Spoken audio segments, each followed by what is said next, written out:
Hello everyone, welcome back to Divya Google channel. ఈరోజు మన ఛానల్లో మామిడికాయ పచ్చడి ఎలా చేసుకోవాలో తెలుసుకుందాం. చాలా సింపుల్గా ఓన్లీ 5 ఇంగ్రీడియంట్స్తో చేసేద్దాం.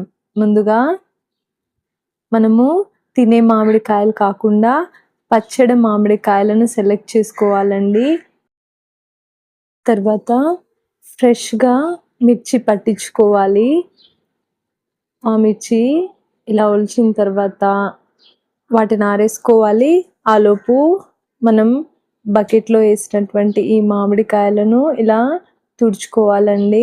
ఒక హాఫ్ అన్ అవర్ వాటర్లో అలా పెట్టామనుకోండి, దాని మీద ఉన్న డస్ట్ క్లీన్ అవుతుంది.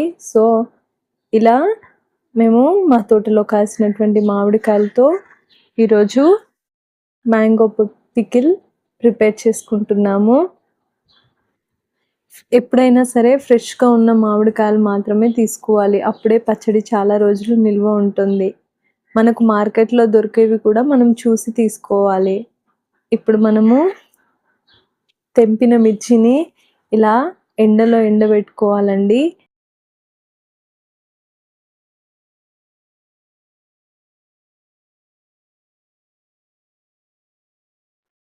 ఇందులోకి మనము జీలకర్ర ఇంకా మెంతులు ఒక 100 గ్రాములు తీసుకున్నామండి. మేము పెట్టింది 30 కాయలు కాబట్టి. సో అవి వేయించుకొని చల్లార్చుకొని మిక్సీ చేసుకోవాలి, గ్రైండ్ చేసుకోవాలి. ఇందులో 2 ఇంగ్రీడియంట్స్ మాత్రమే వేసాము. ఆవాలు అసలే వేయలేదు, ఎందుకంటే చేదుగా అనిపిస్తుందని మా అత్తగారు చెప్పారు. ఇప్పుడు గ్రైండ్ చేసుకుందాం. ఈ పచ్చడి మనం పప్పులోకి, దోశలోకి, ఇంకా చపాతీలోకి మన ఇష్టం, వేడివేడి అన్నంలో కూడా తినొచ్చు. చాలా టేస్టీగా అనిపిస్తుంది. ఇప్పుడు కొన్ని మాత్రమే నేను వెల్లుల్లి తీసుకున్నానండి. ముక్కలు కట్ చేసుకుంటున్నాము. ఇలా అన్ని ముక్కలు మనకు నచ్చిన సైజులో కట్ చేసుకోవాలి. చిన్నగా కట్ చేసుకోవచ్చు, పెద్దగా కట్ చేసుకోవచ్చు. మేము మీడియం సైజులో కట్ చేసాము. ఇలా అన్ని ముక్కలు కట్ చేసుకోవాలి. ఇప్పుడు ఇందులోకి తాలింపు పెట్టుకుందాం. సో కొంచెం ఆయిల్ పోసాము. ఒక 1/2 kg ఆయిల్ పోసాము. గిన్నెలో పోసి అందులో కొన్ని ఎండుమిర్చి, అలాగే వెల్లుల్లిపాయలు, ఇంకా జీలకర్ర, మెంతులు ఇవి వేసి వేయించుకుంటున్నాము. మీరు చూస్తున్నారు కదా.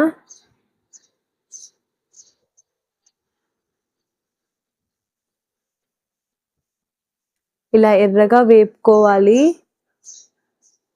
నచ్చిన వాళ్ళు కరివేపాకు కూడా వేసుకుంటారు, నేను వేయలేదు.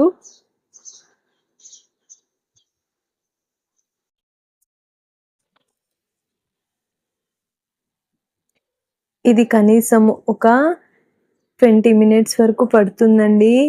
లో టు మీడియం ఫ్లేమ్లోనే వేపుకోవాలి, అప్పుడే పచ్చడికి టేస్ట్ వస్తుంది. మెంతులు వేస్తున్నాము. ఒక 50 grams వరకు. మెంతులు చేదు లేకుండా ఎర్రగా వేపుకోవాలి. మెంతులు వేపితే టేస్ట్, వేపకపోతే చేదుగా ఉంటాయి. అలాగే జీలకర్ర,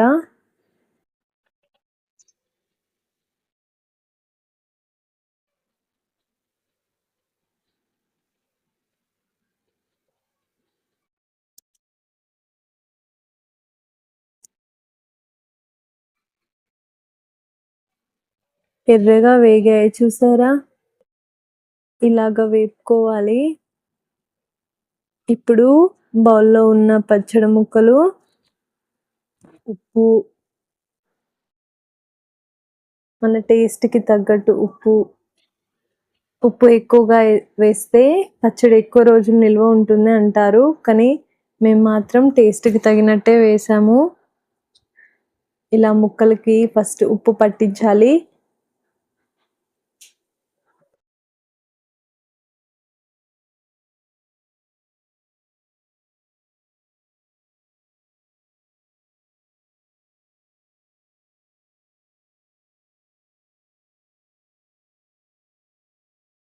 తర్వాత ఇందులోకి కచ్చా పచ్చాగా గ్రైండ్ చేసుకున్నటువంటి వెల్లుల్లి పేస్ట్‌ని వేయాలండి.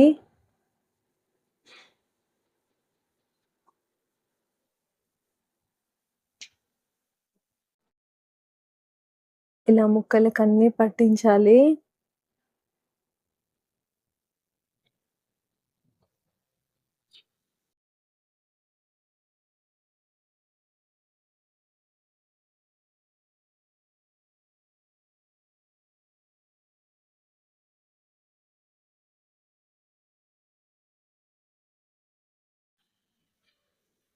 తర్వాత గ్రైండ్ చేసి పెట్టుకున్న మెంతులు, జీలకర్ర పొడి వేసాము.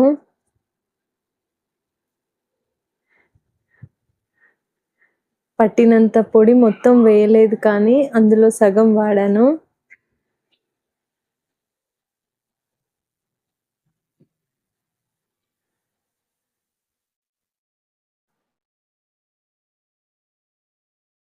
తర్వాత ఫ్రెష్‌గా పట్టించుకున్న కారం వేసి కలుపుకోవాలి.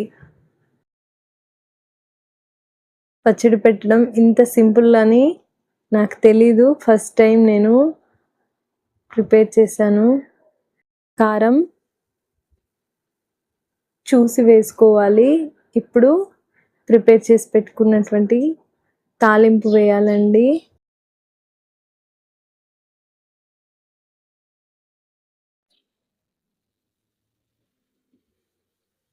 ఆయిల్ ఎక్కువగా వేస్తే పచ్చడి ఎక్కువ రోజులు నిల్వ ఉంటుందన్న విషయం గుర్తుపెట్టుకోండి.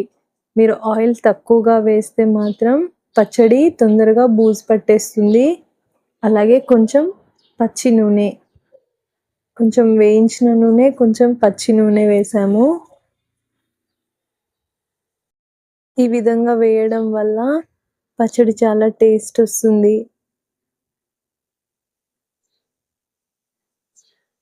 పచ్చడి పెట్టడానికి మా సైడ్ అయితే పల్లి నూనెనే వాడతారండి.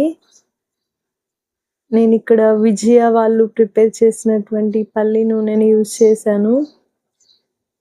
ఇప్పుడు కలిపెట్టుకున్నటువంటి ఆవకాయ పచ్చడి ఈ జాడీలోకి ట్రాన్స్ఫర్ చేసుకుందాం. నచ్చిందా? నచ్చితే లైక్ చేయండి, షేర్ చేయండి అండ్ సబ్స్క్రైబ్ చేయండి. Thank you so much for watching my video. ఇలా ఈ పచ్చడి ఒక సంవత్సరం అంతా నిలువ ఉంటుంది. ఒక 3 డేస్ తర్వాత ఈ జాడీని ఓపెన్ చేసి చూడాలి. అప్పటి వరకు పైన ఒక క్లాత్ కప్పి పక్కన పెట్టుకోవాలి. Thank you.